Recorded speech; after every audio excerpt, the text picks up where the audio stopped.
How's it going, everybody? Hope you guys are having a great day. There's a couple of things we're going to talk about today, from the flying Tesla Roadster, the $25,000 Tesla Model 2 slated to launch maybe sometime next year, and the $7,000 EV credit if you were thinking about pulling that trigger on that new EV. So sit back, relax. You're watching the Tall Tesla Guy. So we're going to jump right into this. So this came out a couple of days ago. Elon Musk, you guys have probably seen it, maybe not. He was on Joe Rogan's podcast, and during that podcast, he talked about the Tesla Roadster that isn't out yet, but it's probably going to be coming out next year. So this Tesla Roadster, this new version of it, is going to be the fastest production vehicle on Earth. It's going to be the fastest sports car ever produced to date, probably in the future. The Model S Plaid Plus is supposed to give us sub 1.90 to 60, which is lightning rocket fast, and this is supposed to beat that.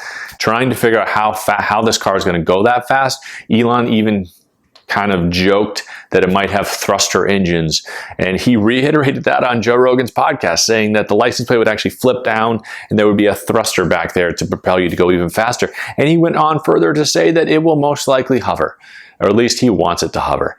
What? A hovering vehicle, a hovering Tesla Roadster? I mean, where do I sign up, right? So I will buy one right now, except for the fact that it's probably going to be plus 250, and it's not really in my wheelhouse. But other than that, it's super neat idea. I'm not sure why we need to, but he did say though, right? And it does sound unsafe a little bit, but he said we're going to keep it safe, right? So it's going to hover, but only maybe 6 feet.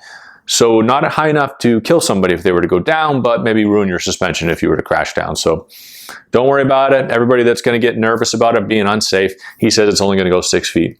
It made me wonder why he would even do something like this, unless he's planning on maybe Starman 2, launching another Roadster in space, in which case having a thruster behind the license plate would actually make sense to propel it to distant planets. Maybe it would get to Mars before his SpaceX rocket does. I'm not sure. Either way, he's talking about a Tesla Roadster that has lightning fast ability, which you already knew it was going to. It's going to have a thruster in the back of it to go even faster, to get up to those sub maybe 1 second. 0 to 60, which is rocket fast, and probably too many G's than most people can handle, but nonetheless. And then on top of that, maybe hover a little bit. So more to come on that, hopefully down the road. Maybe we'll see some specs, or maybe he'll hover it into a launch party or something like that. Who knows? But you know, outside of that, other exciting things that maybe seem a little bit more practical, maybe a little more down to earth, or at least on the ground, would be the Tesla Model 2. Now, I talked about it in another video, talking about the launch of it. It's supposed to be coming either later this year, sometime next year. He actually promised 3 years, so we may be even a year ahead on this one, which would be super neat. And it's going to be a Tesla Model 2 or Model something. It's going to be $25,000 starting price, which is the Tesla for everybody if you're ever looking for something. And that's actually going to lead me into my third thing with that EV credit, the $7,000. You take that off there, off the 25, and you're looking sub 20 for a brand new Tesla.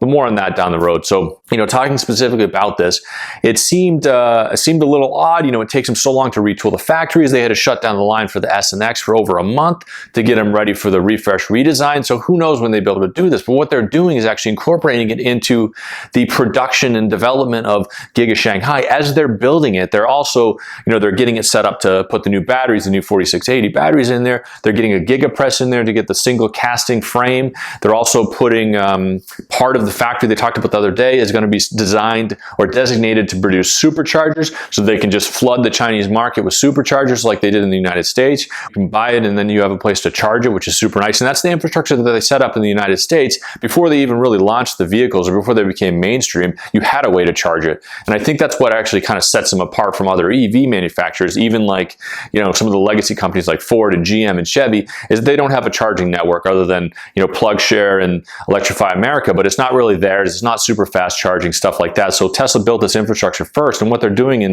Giga Shanghai, they're dedicating another portion of the factory to produce this Model 2, this $25,000 US Model 2. Now, it's a smaller compact type of vehicle. It's most likely going to be a 5-seater, maybe really a comfortable 4-seater, equivalent to like a Volkswagen Golf, but it's going to be a Tesla.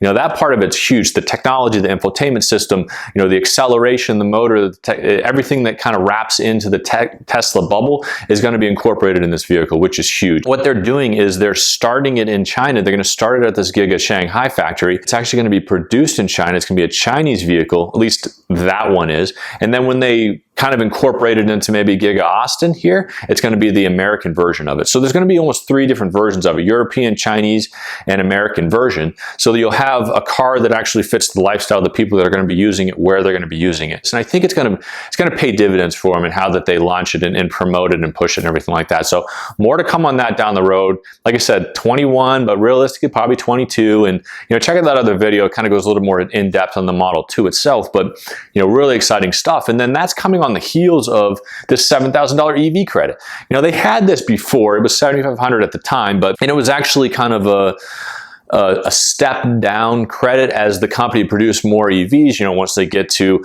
say 100 or 200,000 vehicle threshold, it actually goes down to $5,000 and then down to $3,500. And then it capped out at 500,000 and then they lost it. So, once that was gone, it was gone. And the downside to it is it's not retroactive, right? So we bought ours in July of 2020. If this goes into effect this year, unfortunately, we're not going to be able to take advantage of it because they do flat out say it's not retroactive. And however, it does cap out at 500,000 vehicles, which really Tesla's already hit 500,000 vehicles. They delivered 500,000 last year, but they're included in it. So it's almost like they're resetting back to 200,000 from the original. And then they're saying 500,000 more. So once they get to 700,000, something like that from this point forward. So really encourage people to get them, but nonetheless, it'll be good from the start. It'll be good from the beginning. And then on top of that, if they get that Giga Austin factory tooled up to produce this Model 2, then they're probably going to get their 700,000 threshold even faster. So, more to come on that down the road, but it's exciting for the EV market. It's exciting for the EV evolution as we move forward. And it's always great to get a tax credit on something that you're doing to help kind of save the environment a little. Stuff like this that comes as far as Tesla goes, these refreshes, these redesigns, these new cars, the EV credit, people waiting, people buying. I mean, it's all part of this kind of initiative for Tesla to avoid hurting future sales. So if you know that this refresh redesign is coming out, maybe you'll wait until that happens. Everybody's waiting on the Model Y because they want the new center console, for example. Stuff like that's what's actually going to hurt the sales of the current vehicles that they have as people wait for this new one. So, Tesla seems to do a lot of this stuff. They'll wait till the very last minute to make these changes. And there's a reason why Tesla doesn't tell us about this, I'm guessing. If you really wanted that boombox so you could play your music on the outside of the car, maybe you would wait until it actually launched. And if you were thinking of pulling the trigger now or next month, maybe you'd wait till next month. So it kind of affects the sales of the quarter, affects the sales of that month, whatever they're doing. So they've surprised us with stuff like that before, and it wouldn't surprise me if they surprise us again. So, I hope you guys are having a fantastic week, have a fantastic month. I hope you guys are weathering this storm. If you're in any part of the country that seems to be affected by this frigid cold weather, I hope you guys are able to stay warm and stay healthy and safe. Have a fantastic day. Thanks for watching.